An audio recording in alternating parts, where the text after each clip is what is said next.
Hello, I'm Paul Beckwith, and in this video, I'm going to talk about global water.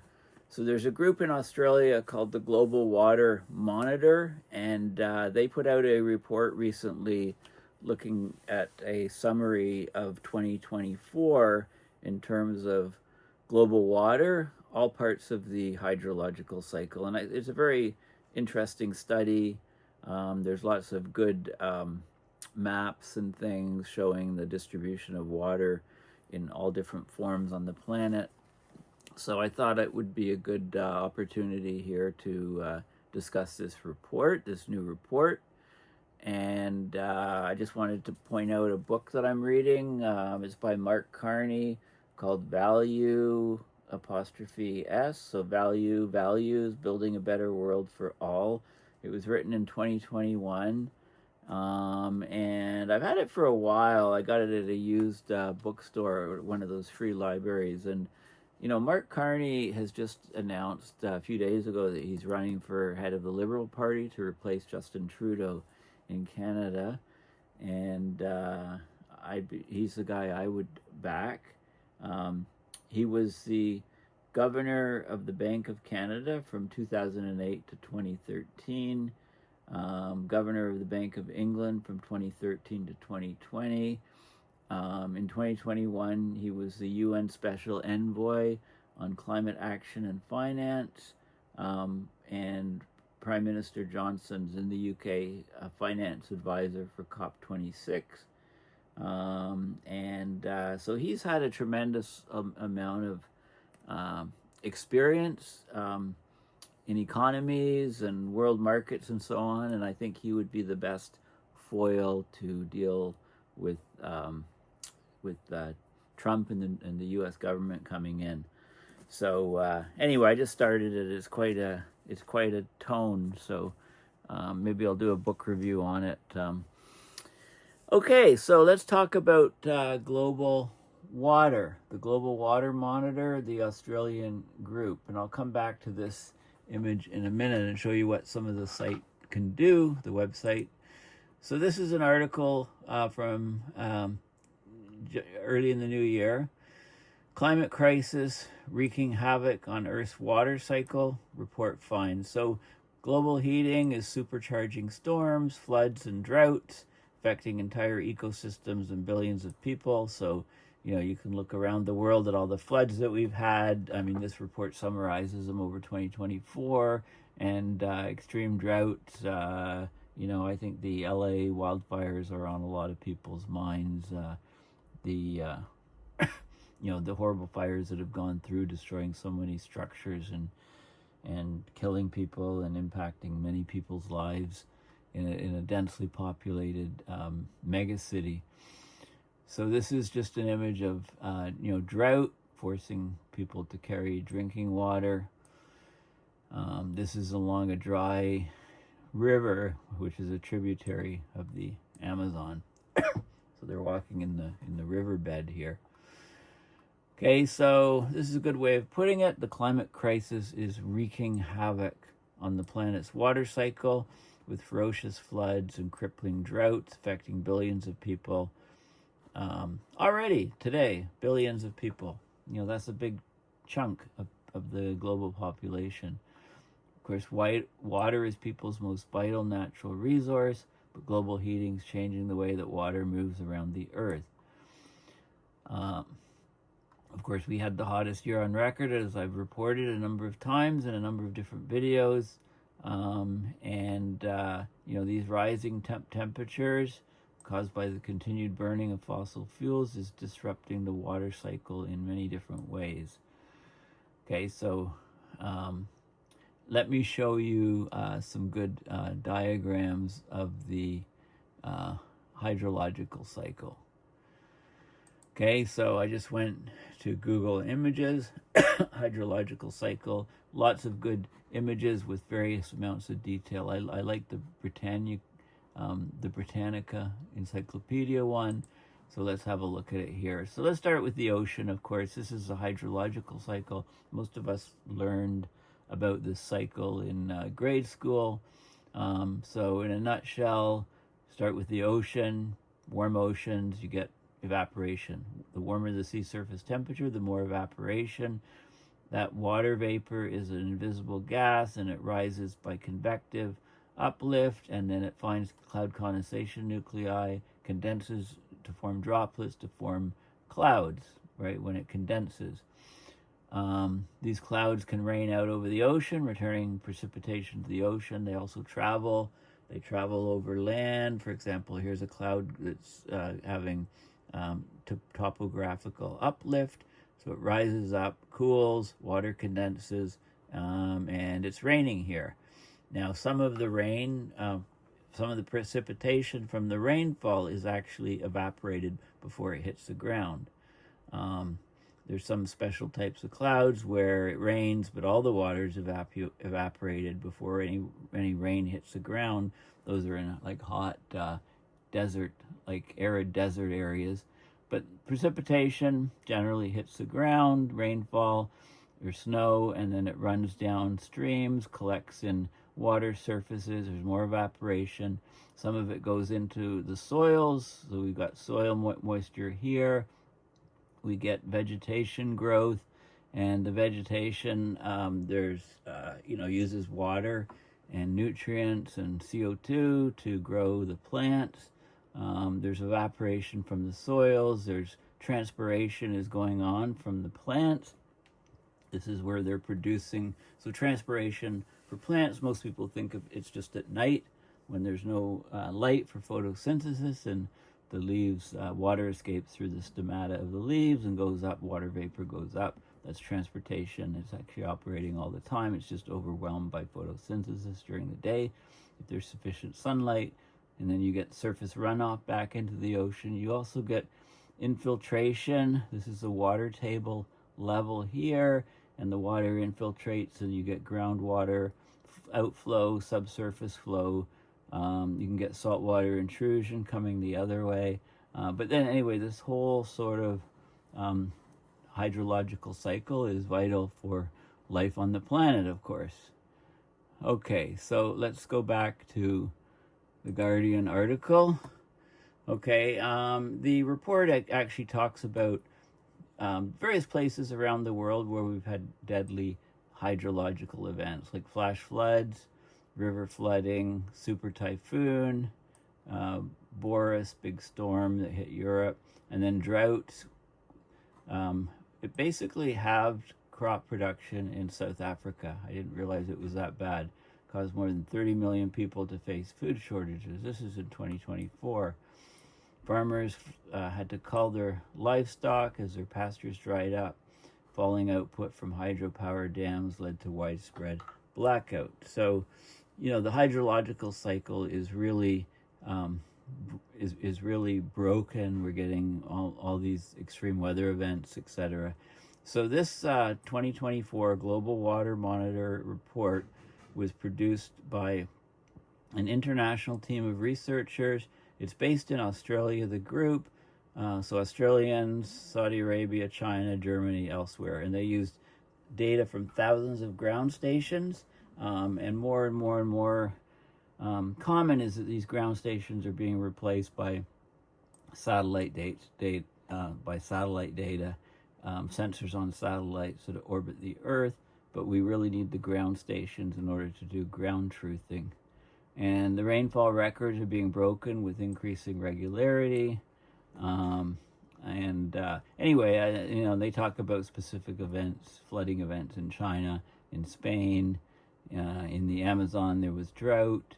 And basically, we need to prepare and adapt to inevitably more severe extreme events.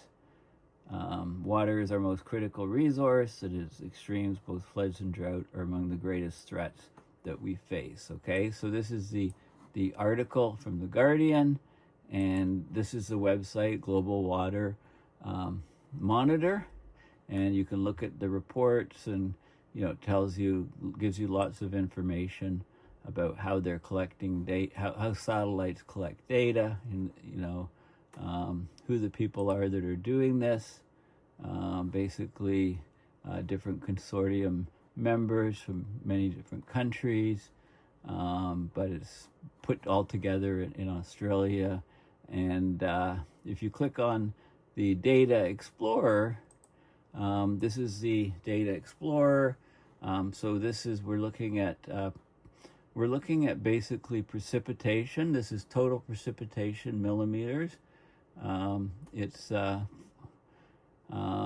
for 2024. It's for a period of 1 month, and it happens to be in October. Okay, 2024, and you can see this is 400 to 1,000 millimeters of precipitation in that month. And you can see where the high precipitation areas. This is the intertropical convergence zone near the equator. It's not right on the equator. It moves up. It moves in latitude slightly depending on the season. Yeah, so you can look at what's going on here in the Pacific Ocean, the Atlantic, North Atlantic, and so on. So you can see, a very clear picture of precipitation. It has this, there's charts. This is precipitation over the global land area, and you can look at also basic weather, soil water, surface water, river flows, water bodies. Let's just have a look at another one. Water bodies, all available.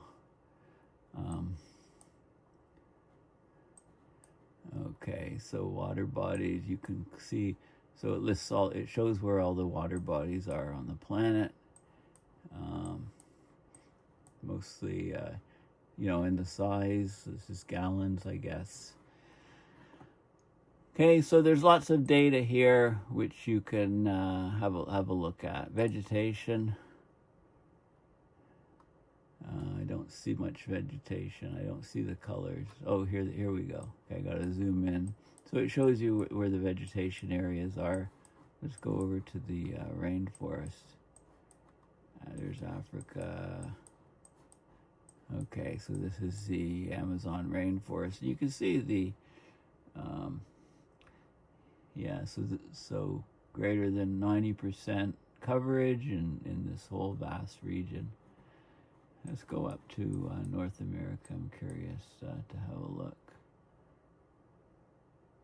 Okay, so you can see the areas that are vegetated, and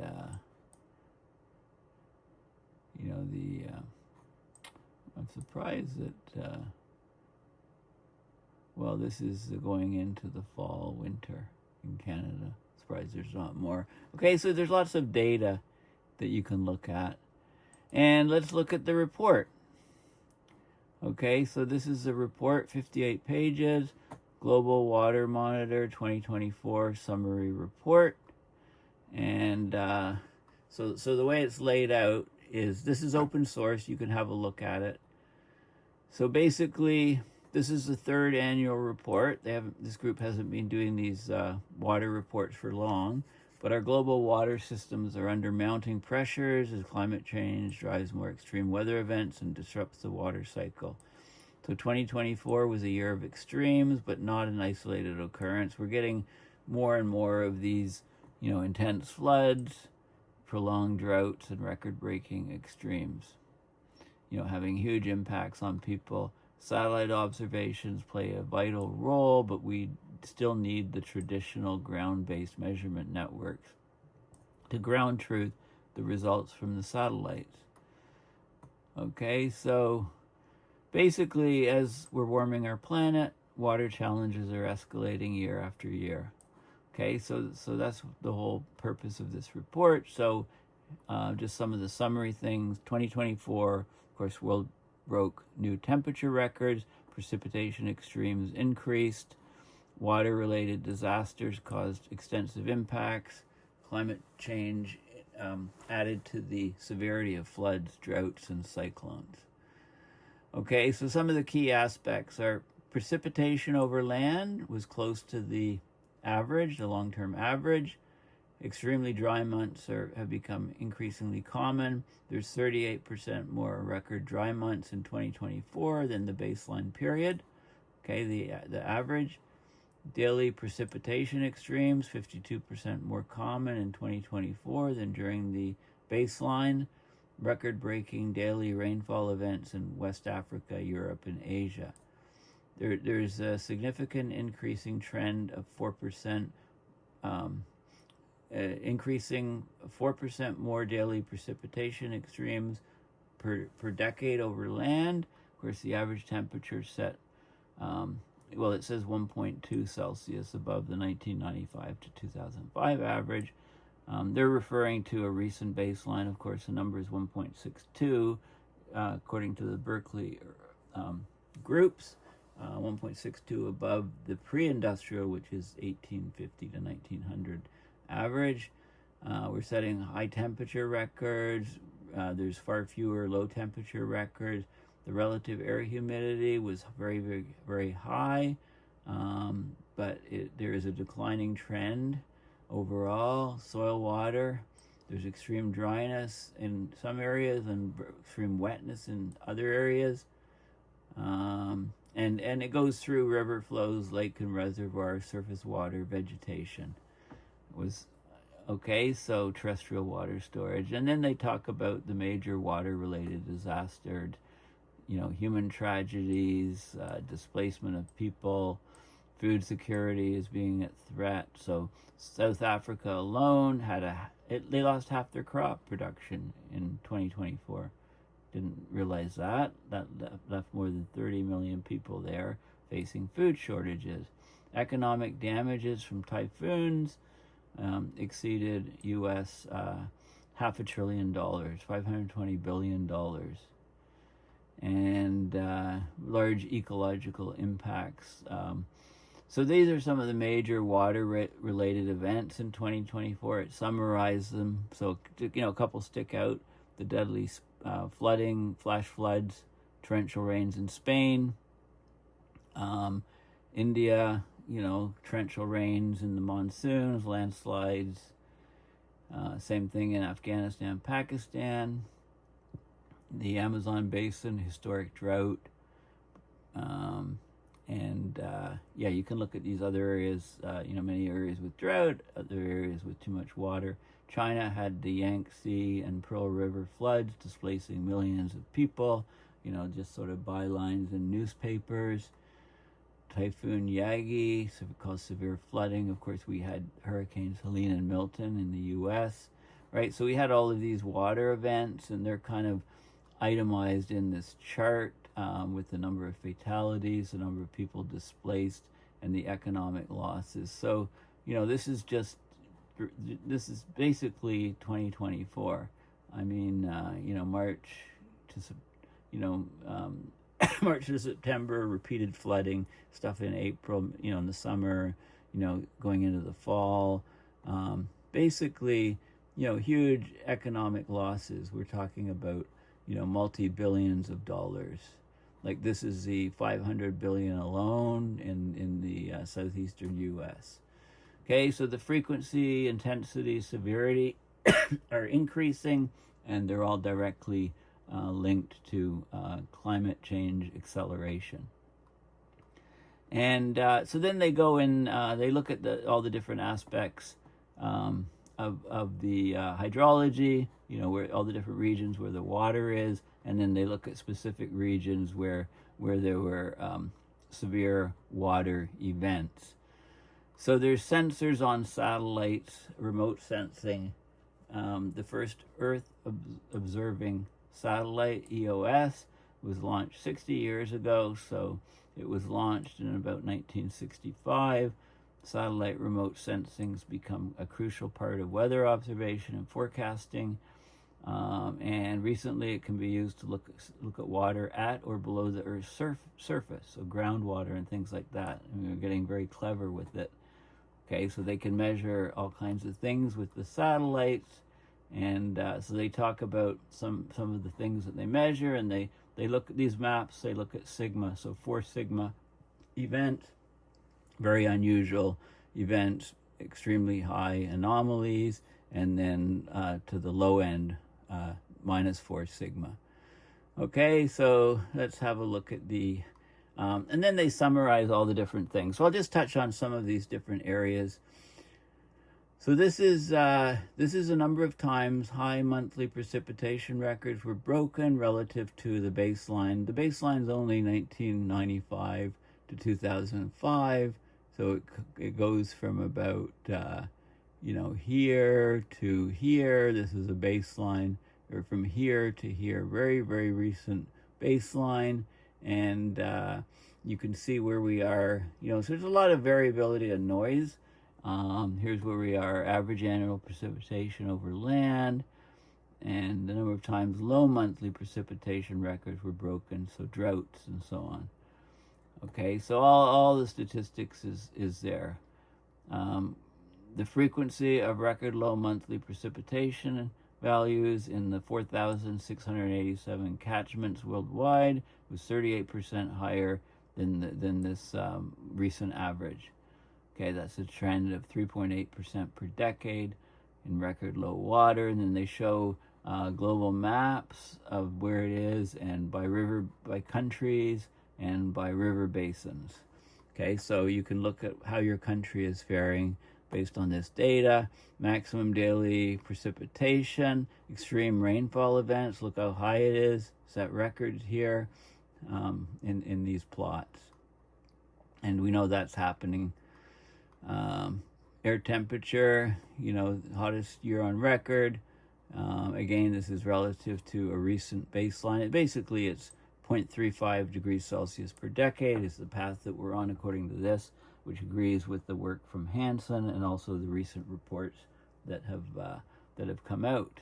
This just preceded the reports on that came out on temperature, record temperatures. And then they talk about high temperature records being set in different places, and the distribution, low temperature records. There's fewer and fewer low temperature, frost days declining, fewer and fewer. This is difference from baseline for the number of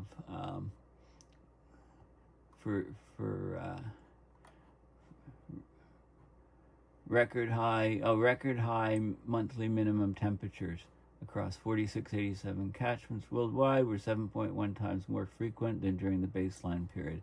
That's what this is showing. So record high monthly minimum temperatures is setting a record.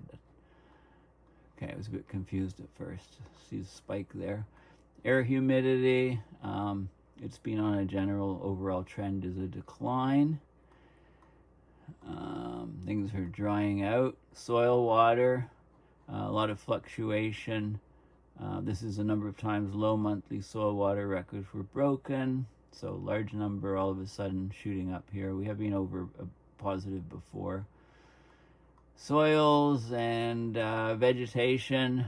A lot of vegetation has been growing with all this additional extreme rainfall events.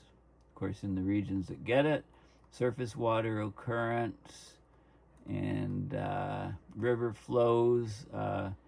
So you can get, there's a lot of metrics on all the different aspects of water, lake volumes, and terrestrial water storage, and so on. Okay, so there's loads of data, and then when they get through all of those, they talk about the individual countries. So they look at specific countries. So Afghanistan, Pakistan,